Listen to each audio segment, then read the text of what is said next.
the mark of a good coach is the person that's going to be able to say, okay, look, we have some issues.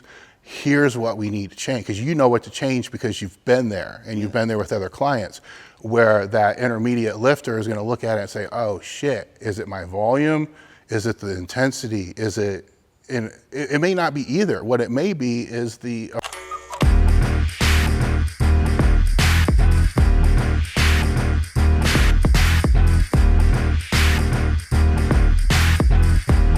I want to go back to the gear when we were speaking about that, and the carryover with the gear and people raw wanting to get into gear. You know, my experience as a multiply is just in this sport, you kind of get tracked based upon those people that bring you in the sport and who you train with. So that's where my tracking was. And sometimes I think it's funny when you see the debates, and the debates have always been there. I remember people debating about squat depth before the internet because of a phone call that somebody in my gym got. It's like, oh my God, you know, Anthony Clark squatted this, you know, but it was high as a kite. So then it circulates, you know, it was all around town that it was super high, but there's no video, nobody saw it, you know. So all the shit we see, it's not new. It's just a different media, and it's just faster.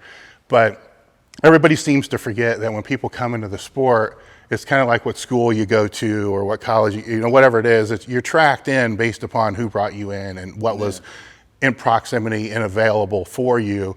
And then once you're in it for 3 or 4 years, you're kind of in it, you're kind of tracked, you know, you're almost brainwashed in a way that very few really jump into, you know, a different discipline. But what I discovered with multiply when the raw things really started to pick up, and a lot of lifters were leaving multiply and starting to lift raw and sucked. And they're probably shocked. Well, my theory on this was what happens is, because a lot of the guys I knew that were doing this, I know for a fact were stronger raw because they did most of their training raw. But the main lifts, the competitive lifts, they were using with gear. And when you squat with gear, you're going to squat differently. You're going to sit back a lot harder to be able to get the carryover. So you learn how to maximize the gear. Same with the bencher. And this is single ply. Actually, now it's single ply and multiplies. The carryover is still different, but the single ply carryover is way bigger than it was 10 years ago. So the mechanics of how to use the gear are pretty much the same with both. You're going to tuck more on the bench. You know, your technique has to change to be able to get more out of the gear. So I think a couple things happen is they leave the gear and they use the same technique. So they go to squat and they can't figure out why they keep falling over backwards because they're sitting so hard. You can't sit back that far without a suit there to kind of... Nothing's there to catch you. And the other thing, which I think is mostly responsible, because all these guys within 6 or 8 months start breaking raw PRs. Now, it's not because they found this new miraculous training program. What I think it is when they train with gear for so long, single ply or multiply, and you stand up in a squat, you have a lot of neuromuscular feedback going on, you know, from your brain to the tightness of the suit of the legs, to the tightness of the suit in the hip flexors. And there's a lot of signaling telling your brain at a subconscious level, this don't feel right, shift hips. All right, and then boom, now you got the tightness in the hip flexors. You start sitting down, not right, push the knees apart. Yeah, spread a little more, yeah. Yeah, because you're getting this feedback from the material, pressing on your traps, pressing in your leg, you know, the shirt, pulling under the arms, you know, pulling across the chest, whatever it is. Now you get used to that, and your body's using those neuromuscular feedback loops to determine body position, where they should be, when they should start. You know, they stand up, you don't start until everything settles in, and then they go. Now you strip the body away from that, and you stand up, and your body says, oh, fuck. You know what I'm saying? There's no feedback. It's like being reborn. There's no feedback. It all has to reestablish itself again. And then over a period of time, it does. I believe that to be true. Would you disagree? I completely think that's true. And that goes back to the theory of learning how to train unassisted to be assisted. But no one really talks about the reverse of that. And I think what's interesting what you said about that is I think a lot of that has to go back it's almost like teach yourself how to walk again or how to ride a bike. And I think in certain circles, and it's interesting with the way single ply is now, to touch back on that. To me, when I look at single ply lifting, it's almost like I compare it to like double ply lifting or multi-ply lifting of like the mid 2000s. To me, that's where I compare those genres and how that kind of training should mirror modern single ply.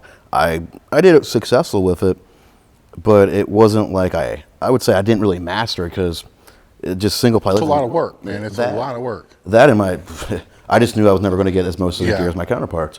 Now, with that being said, I think with the way that multi-ply lift suits and things we wear, I might actually do better at that just because I could wear it differently. And, it doesn't need to be a tight some areas that you're sucking. I mean, you're clamping one layer of material that's stitched together to be bulletproof. There's not a lot of room for error there. No. Probably even less than multi-ply lifting. I would agree with that. But going back into taking equipment off, I think a lot of it has to do with when you train for that, a lot of time under tension, like even more so than just squatting a barbell, benching. Literally, a lot of those banded movements and chain moves, accommodating resistance, would probably mirror back to what you were doing when before the gear guard's sitting, getting super crazy, which I find interesting. That's almost like like a lot of stuff that I've been writing about. I'm probably going to continue to write about. Is nothing to me. It's nothing new. I'm just bringing stuff back that's probably not been talked about in the last 36 months, which because raw lifting is popular. But when you look at high frequency raw training, it's popular because it's easy. I mean, it's easy to tell somebody to squat 3 times a week. Yeah, someone's like, how would I explain that?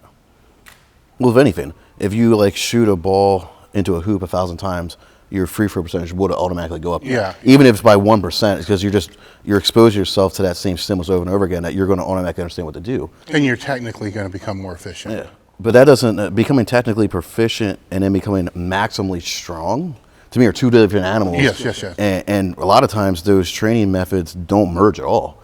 And I think when you take somebody who's been trained raw in that way and put them in equipment, they're probably get lost. And you take somebody who's trained to be maximally strong equipment, put them raw, they're going to be lost. And I think a lot of the ways that you guys are training over there at Westside, and a lot of people would say, I can't believe he's going to talk about training Westside raw. That's probably the best thing to do, to where you're not really trained as a master of just one genre of lifting. You're basically getting as strong as possible to master all genres of lifting. It doesn't matter what you want to put on. Well, I think there's a misunderstanding too. During the 15 years I was there, we never put gear on except for meets. I mean, we would try it on to make sure it fit, but that was really it. Now, we did train in briefs on the box squat just because of the nature of the squat stance. But we really didn't. Now, that aids raw lifting out of the hole.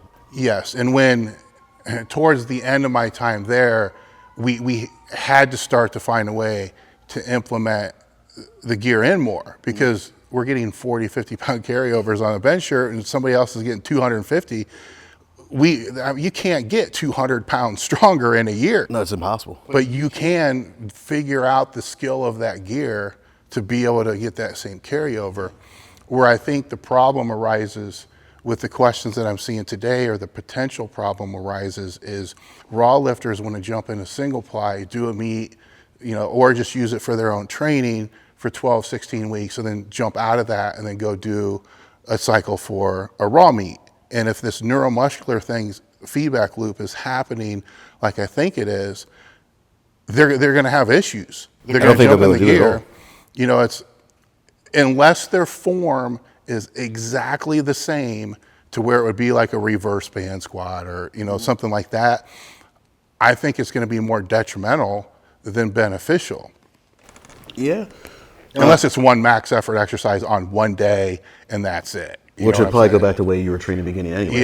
Yeah. Then it's just a different stimulus. When I look at that, jumping in and out of equipment, what I find really interesting with it is a lot of people that want to lift in gear, they don't really realize that changes are going to be necessary to lift in gear, because it is completely different. But their whole philosophy on how to train raw is going to have to change completely, and that's something I don't think a lot of people that are doing it are newer lifters. They haven't even mastered the art of training to even make that distinction. So, I mean, yeah, you could throw knee reps on.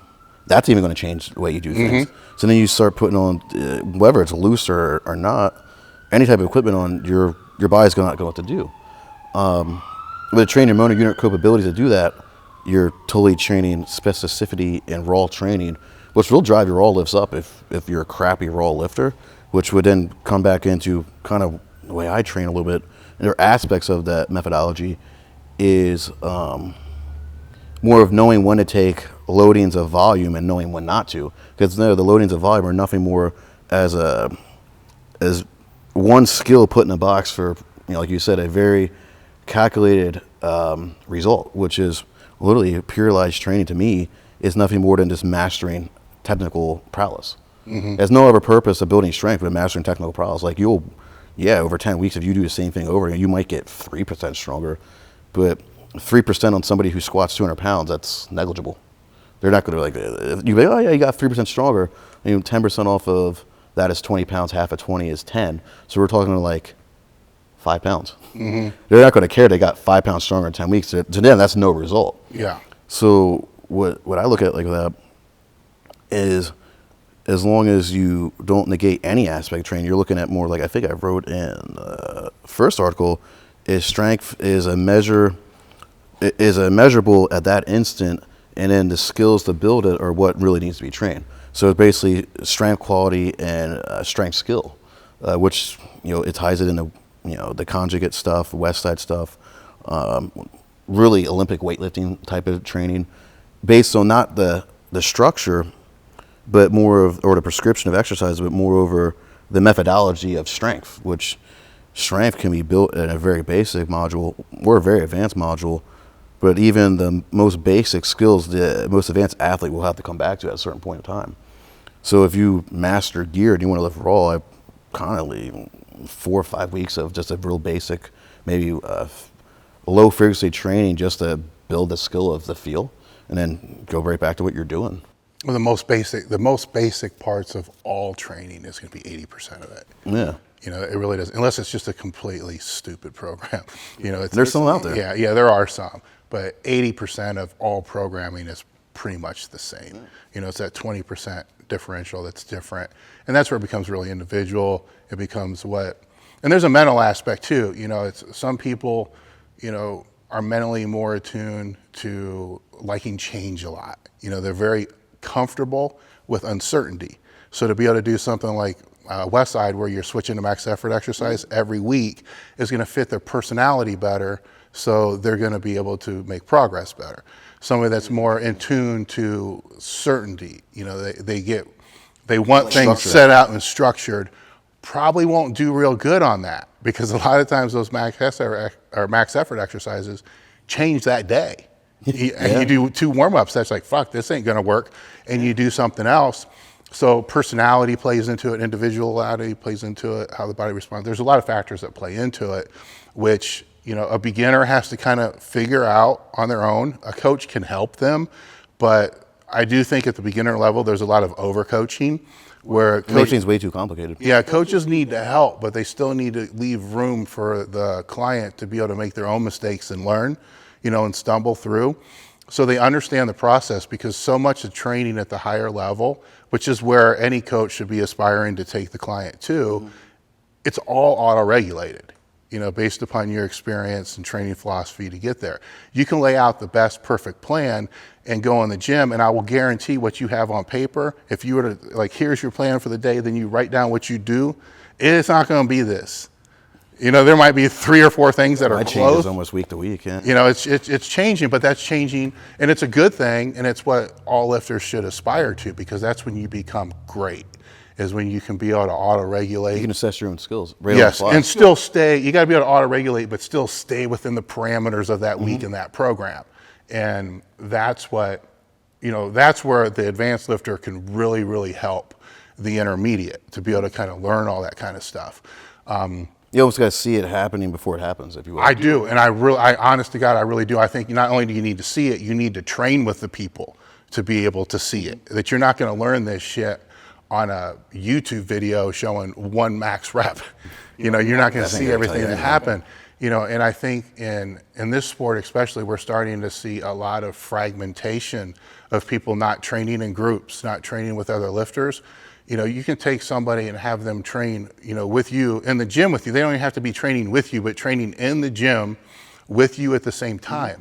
they're going to subconsciously learn and mentally, from conversations, learn how to approach the bar. I was just going to say, this is how you approach the barbell in that day. You're going to see the things you can't see online. They're going to see the mindset. They're going to see if you fuck a lift up, how that's handled, and those all matter, and they're all kind of being left out to a degree with, a lot of the online training that's becoming so popular. I was just going to touch base on that, actually. It's took towards my mouth. Is when you say it, I was thinking about, look at the advent of online training templates. It's vastly popular, and I was going to say, it's kind of a catch-22. Those people are going to direct you to give you a program saying, here's the most efficient way to train, but it's up to the athlete to make it come alive and have constant feedback and be on it, really. Honesty with themselves and the people that are helping them to really maximize what's on that piece of paper. I mean, the smartest person can give you with a PhD and like a million doctorates could tell you exactly what to do, how to be as healthy as you can, but if they're not over you, watching you and teaching you every day, it's not going to come alive. Yes. So that's why, funny thing in the back of my head, I'm like, yeah, I do help people train, but it's completely under-advertised, really, because I hate to say it, is I do, but I don't. It's just very honest, is I can give you a template off everything that we're talking about, but it could change at a whim's notice off of something that may not be working for 3 weeks. All right, well, I got to do something different.